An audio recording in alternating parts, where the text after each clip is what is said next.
Welcome to the ChatGPT podcast. I'm your host, Jaden Schaefer. Today on the podcast, we are going to be talking about some major announcements and advancements in AI out of Google and Nividia. The first thing that is really interesting that Google recently announced is that they're integrating generative AI into Google Ads. So in the past, they mentioned that they were going to do something in this space, and people thought, people were speculating essentially what they were going to do. So their announcement has officially come out. And essentially what they're going to be able to do is you're going to be able to give Google Ads your landing page or your web page, your product page, whatever. It's going to be able to scan that, read all the information, look at the images on there, and it will go and create what it believes is the best converting ad copy. This is absolutely insane. And as someone that used to do a lot of marketing in the past on Google Ads myself, it's kind of like, a heaven send where it was kind of the worst to have to come up with new keywords and new headlines. And not that it's the worst, sometimes it's fun or whatever, but you always wonder, is there something I'm completely missing? Is there something that's way off that I'm not thinking of? Yada, yada. So this is actually going to be, I think, really cool in a sense that you're going to just plug your website in and Google is going to do it. Now, does this bring up some ethical questions or I don't know, some causes for concern? Yes. One of those being, what if, you put in let's say, a skin cream or something on a landing page. Google takes that and they make some amazing ad where they're okay, these are the keywords they should be targeting for this, and this is the ad copy, soothe your dry skin, blah blah blah blah blah. But let's say they just obviously AIs are known to hallucinate sometimes. ChatGPT has that problem, even Google Bard has that problem. So what if it just reads it wrong and then it puts a headline in there that isn't accurate, and then someone clicks through, and maybe they're oh, well, the headline said it's gonna work for I don't know, some sort of skin condition I have. So then they go buy it, and it doesn't actually do that. So who's liable, right? Is that you for using Google? Is that Google for messing it up? I highly doubt Google is gonna take any liability in any cases like that. There's probably gonna be a terms of service you agree to. So I think that there's going to be some questions that people have to answer around that. And in addition to that, let's say Google, takes your landing page and they come up with some winning headlines, and they're oh my gosh, these headlines have an insane click-through rate. And so they just blast it, but it's inaccurate, and then you waste a ton of money on something. So I think it's going to be an area that people are going to want to watch. Inevitably, though, I think what most likely will happen is this isn't going to be an autopilot tool. So I think that removes a lot of the concern. You probably go on there, click generate, it's going to generate, and you go and it's up to you to read them and make sure everything's accurate. So it's just Google saying this is what we believe will convert the highest, and I'm assuming you can go in there and change and test it out. Something interesting is, with Google and ads in general, on Facebook, when you create a Facebook ad, a video or something, you usually need to switch that thing out every so often, every month or so, test new creatives because people get tired of seeing it. And so it'll be interesting with Google if they're going to integrate something where it automatically is switching out new headlines, testing new headlines all the time. So that'll be an interesting area to keep following. But I think really, honestly, really big news from Google. And this is going to go straight into the fact that they're now integrating generative AI into their search results. So they're going to have AI-generated search results mixed with AI-generated ads sending people places. I think you'll get a higher conversion rate on these click-through. It may become more competitive. It's going to be interesting to see what happens with the landscape if businesses end up paying more, which is, of course, Google's goal. Or if, perhaps people that are leveraging these tools are going to consolidate more users, so certain companies will just get bigger, essentially. It'll be really interesting to see what happens.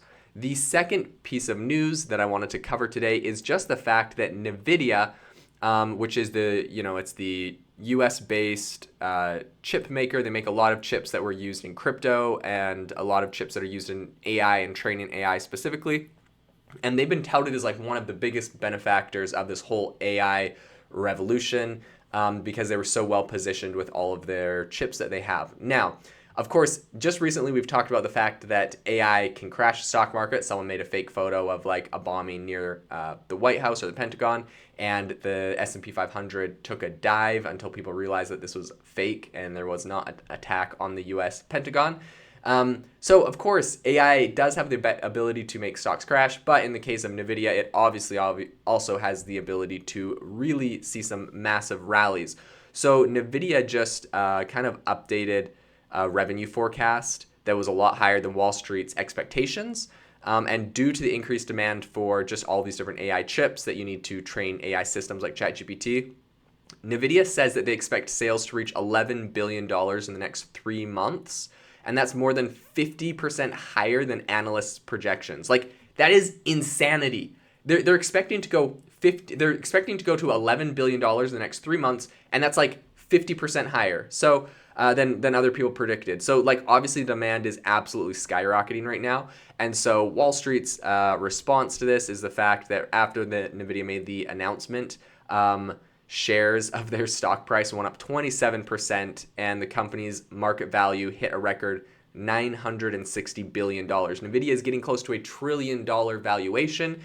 This is, a very significant company, very big company. They've been making some really big moves for quite a while now. But honestly, if you look over the course of the last 5 years, Nvidia is kind of one that really has come from the sidelines and really, really exploded. They leveraged the whole crypto. They're one of the few companies that really leverage the crypto boom, and then when crypto is having its crypto winter and kind of stalling right now, you'd expect Nvidia to perhaps slow down, but with AI coming right next, it just continued and accelerated, if anything, to be honest. So I think essentially just more people using AI for cloud computing, for enterprise sectors, and then just sales in data centers and everything else that's going on right now. Nvidia is seeing some really massive benefits out of all of this. And so I think it's going to be a company that's going to continue to benefit in a very large way from all of this. So one other piece of information that I wanted to, or one other AI bit of news that is coming out of Google that I wanted to cover today, is the fact that Google has something called Flamingo VLM, which essentially they're using and integrating into YouTube Shorts.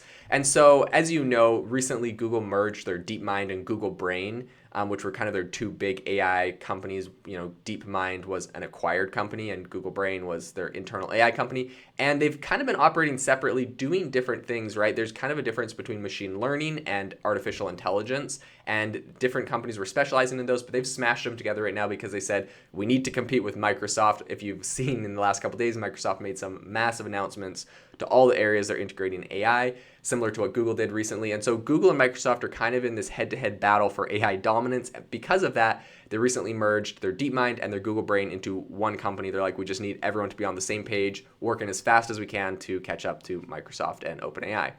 So the team over there recently shared some insights into its visual language model, VLM, called Flamingo. So it's being utilized to generate descriptions for YouTube Shorts. So visual language model, essentially, it can watch your YouTube video or your YouTube short, right, these 60-second clips, and it can analyze the initial frames of a video and generate a text description. So kind of like when you're using ChatGPT and you have this whole conversation and ChatGPT automatically just puts like a title, which can be or can't be accurate sometimes.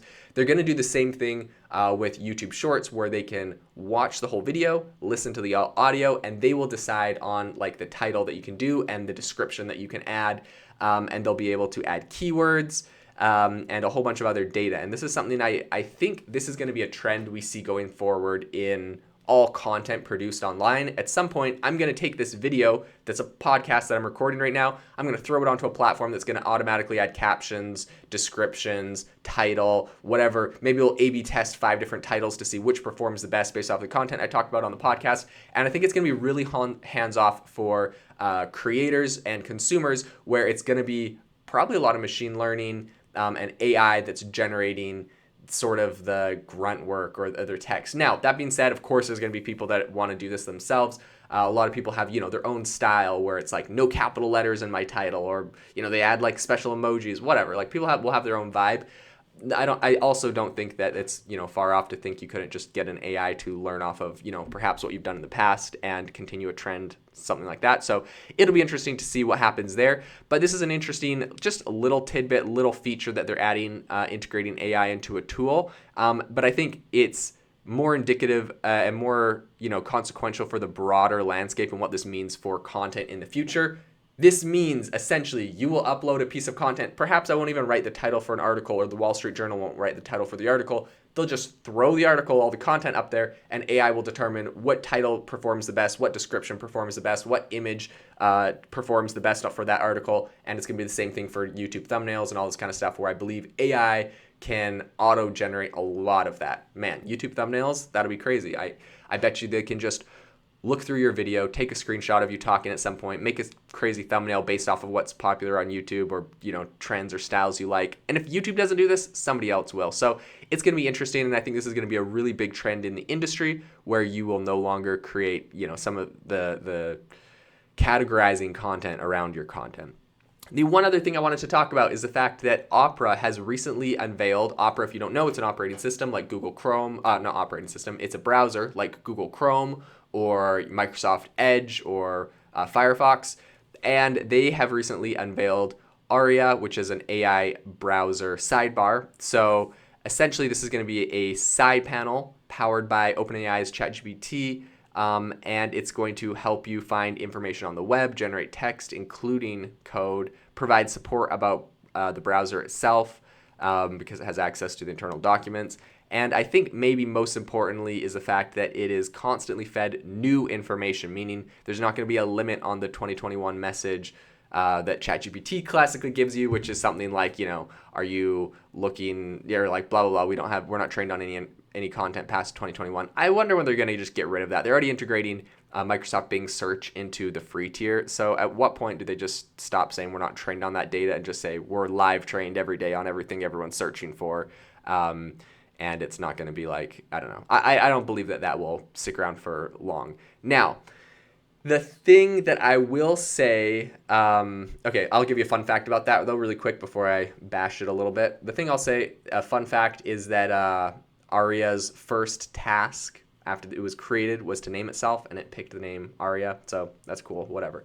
Okay, the thing I don't think is that important is, it has three main things it does. Provide support about the browser itself. Whatever, I guess Google could do that. Anyone could do that. Search engines could do that. Okay, generate text, including code.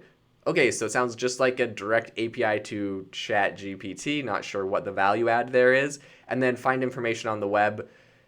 I honestly don't get what this thing does that Bing or Google or even Brave, like Brave has its own search engine, and before Google Bard came out, Brave was having like a chunk of AI written text at the top. Anyways, this is just integrated into OpenAI, so I don't see what this is ever going to give you that you couldn't just go get there. But in any case, whatever. I guess maybe there's a group of people that uses Opera. Shout out to all the Opera users out there. I personally never got into it. I got into Brave, never got into Opera.